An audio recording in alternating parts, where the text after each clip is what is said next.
I'm going to give away the answer right at the front here. Is vibrato natural? No, it's not. And today, we're going to break that down on Scores Unstitched.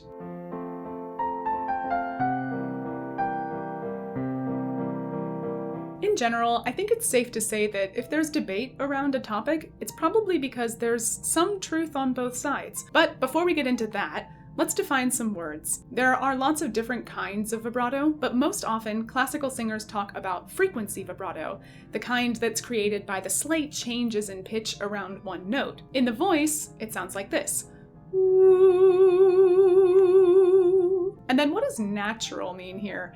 Something we're born with, something that's the most biologically beneficial? Because the implication of vibrato being natural is that anything else is unnatural, which we already know from observation isn't true. I mean, when was the last time you heard a baby cry with vibrato? But thankfully, I don't think that's what most singers mean when they talk about natural vibrato. They just mean it's something that happens spontaneously, maybe even unconsciously. In other words, there's not anything they're actually doing to make it happen. So how does frequency vibrato work then? Well, to understand that, we need to know how the voice produces sound. And to understand that, we need to understand sound waves. Now sound, any sound, all sound is a wave, like light or water. But there are different kinds of waves. So imagine you're in the ocean. When you're sitting on your floaty with your pina colada out in the water, you're going to feel yourself literally bobbing up and down with the motion of the wave. And if you kick back and fall asleep, no worries, because eventually you're going to wind up on the shore, assuming you don't catch a riptide. That's called a transverse wave. The ocean is always moving forward towards something, in this case the shore, while the water bobs up and down perpendicular to that line. But sound waves are longitudinal. So imagine if instead of bobbing up and down with the water, you went forwards and backwards like this. The water is still moving towards the shore, but now you're bobbing parallel to the line, pushing and pulling as opposed to bouncing up and down. I'm so glad water doesn't move that way because I get seasick enough. That's a longitudinal wave, and that's what makes sound like sound to us. Those forward and backward movements are called vibrations. Vibrations, not vibrato, we're not quite there yet. So when we mess with the speed of those vibrations, that's pitch.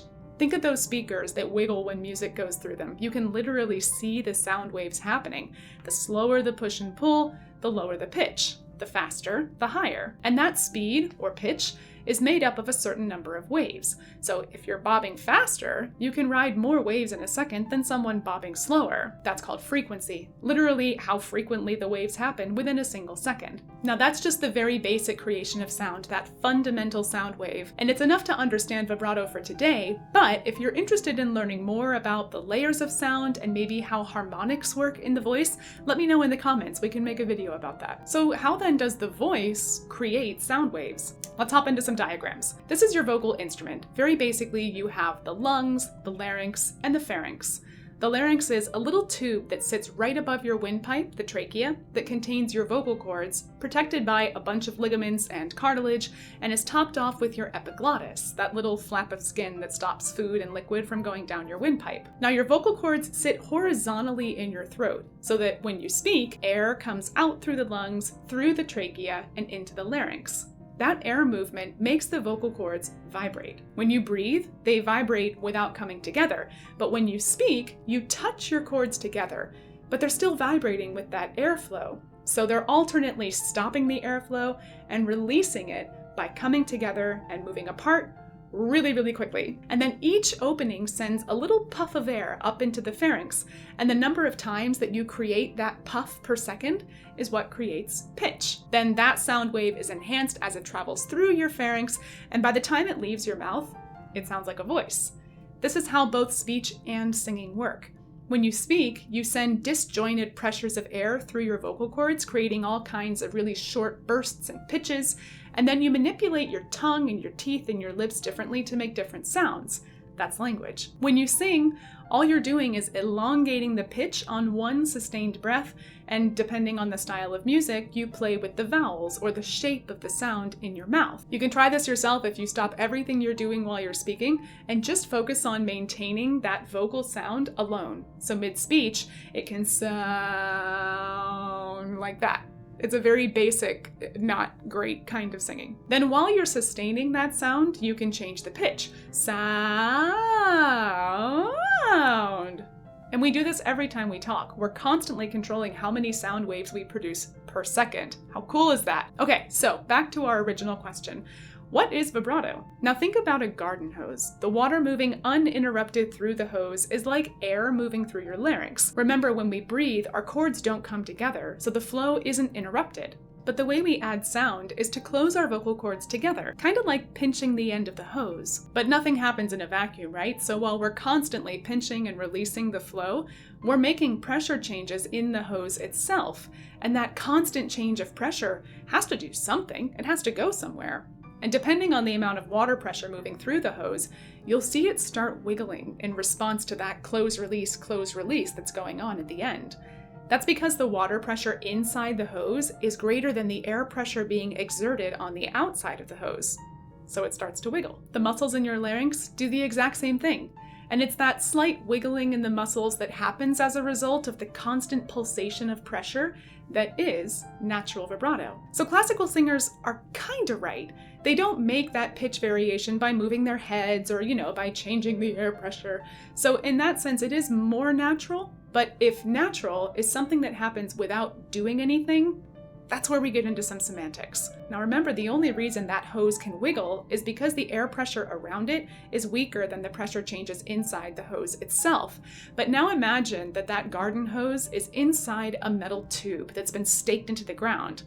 Pinch the end of the tube and you're still changing the pressure, creating a pitch, but now the hose can't wiggle because the water pressure changes inside the hose aren't as strong as the metal tube that's keeping it in place. That metal tube is the muscle pressure in and around our larynx. That natural state of the human voice, from screaming and crying as a baby to speech as an adult, those things happen as a result of us learning to control our muscles. From birth, we stabilize the larynx, so to speak, so it doesn't wiggle. Otherwise, we'd all be speaking with vibrato. And that's the natural production of our sound, using our muscles to combat the pressure changes we create in our larynx. So for most people, vibrato is not natural. But just because a certain amount of muscle tension is our natural state for sound production doesn't mean our bodies aren't perfectly capable of relaxing. Think of it like meditation. We're born with all kinds of thoughts bopping around inside our heads. Most of us aren't able to just wipe those thoughts out of our head anytime we want. But the brain can totally do it, and we can learn how with enough patience and practice.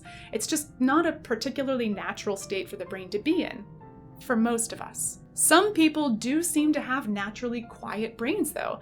They know instinctively how to relax. It's so normal for them that they can turn it off and on at will, like a monk who can drop into meditation anytime they want. And they may not even know they're doing anything because for them, that relaxation is normal. People who've had frequency vibrato for as long as they can remember are kind of like vocal monks. They never had to learn how to relax the vocal muscles. It just happened when they got old enough to control them, around the time they started consciously controlling sound production at maybe 3 or 4 years old. But for the vast majority of people, that vocal relaxation is going to have to be learned, just like meditation. Okay, so back to our definition of natural. Now, singers and voice teachers will say that frequency vibrato isn't made or caused by anything singers do. But technically that's not true. Until we start purposefully creating different sounds as children, our muscles aren't naturally relaxed. And while it's not as obvious as maybe moving your head or using your abs, relaxing, consciously or not, is still doing something to the muscles.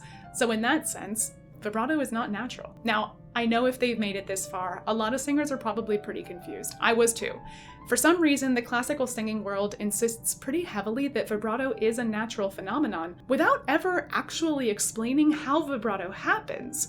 So thousands of voice students who don't have this presumably natural thing happening in their voices believe that their straight tone is unnatural. Sometimes they're even told that, and they think of themselves as lesser somehow. But vibrato is not better than straight tone. It's not even necessarily healthier, but that's a topic for a different video. So then why do opera singers care about it so much? Well, at the risk of oversimplifying, vibrato is one of the techniques that lets an opera singer's voice carry through an opera house without a microphone. There's actually a great TED Talk explainer video that goes into the science of this that I've linked below if you want to know more. Basically, opera singers are trained to find that small, relaxed vibrato, whether they've had it as long as they can remember or they had to find it.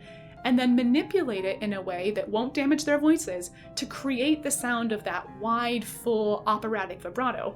Ooh. Now, very few teachers will ever say they're manipulating because that does make opera sound unnatural, and the classical singing world finds that offensive for some reason. But I think unnatural is exactly how most people would describe the sound of opera, and I'm not sure why we fight so hard against that, because that's what classical technique is all about, manipulating the natural voice that most people in the world have through muscle control and vocal placement and breath to create that huge tone that fills the theater. Otherwise, everyone would be able to do it. I mean, for goodness sake, that's why it's called a technique, because unless you're a vocal monk, it's not natural. But what do you think? Did you learn that vibrato was natural? I would love to hear your thoughts. And if you like this kind of critical analysis of the classical music world, give this video a like. I love opera, but I do sometimes feel like it's time someone who loved it started asking hard questions. Anyways, thank you all for watching. I hope you're having an inspiring week, and I will see you next time on Scores Unstitched.